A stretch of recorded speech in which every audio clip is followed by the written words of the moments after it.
Today we're going to work the alternating spike stitch. You can see how they're offset here a little bit. It's an easy 2-row repeat, so you'll just work back and forth in 2 super easy rows. It's a great textured stitch, makes for warm garments, blankets, and all kinds of projects where there are no holes. You ready? Let's get started. To begin, let's chain an even number. I've chained 16 here, but any even number will work. And then we're going to work in the second chain from the hook. I work in the back loop, so skip this one.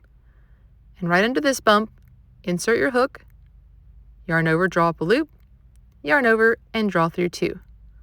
And we're going to repeat that in every chain. So insert, yarn over, draw up a loop, yarn over, and draw through 2. Repeat that all the way down, and you should have an odd number of stitches. So here's row 1, and now we're ready for our spike stitch. So we're going to chain 1,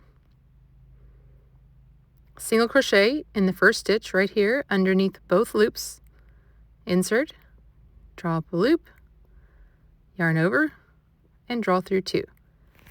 And now we're ready for the spike stitch, which is the same as a single crochet except for where you place the stitch. So instead of working here, we're going to go down 1 row, which will be a chain for this row. So you can see where I worked my chain here.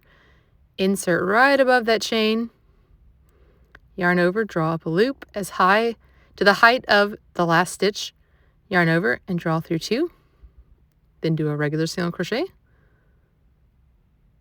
and a spike stitch in the next, down here by the chain.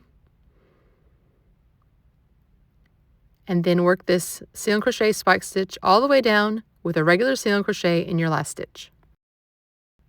Here's row 2. It's a little hard to see the spike stitches just yet, but they'll build as we keep working. So for row 3, chain 1, single crochet in the first 2 stitches.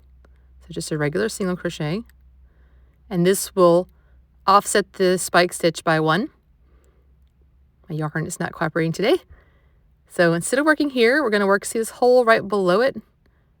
So instead of working where in this regular row right here, we're going to work right below it in the row down. So there's our spike stitch, single crochet, spike stitch down below, row below, and repeat this as well, just a regular single and then a spike stitch all the way down, and you'll end with 2 single crochet stitches. Here we are. You can kind of see the alternating pattern a little bit now. We're going to chain 1 for row 4, single crochet 1, spike stitch in the next. So look for that 1 row below. And then we'll single crochet and spike stitch. Repeat those all the way down, and you'll end with a single crochet in the last stitch. All right, that's it for this stitch pattern. You just repeat the last 2 rows, working either 1 or 2 single crochets on the end, just back and forth, and it gives you this alternating spike stitch. Thanks for watching. I'll see you next time.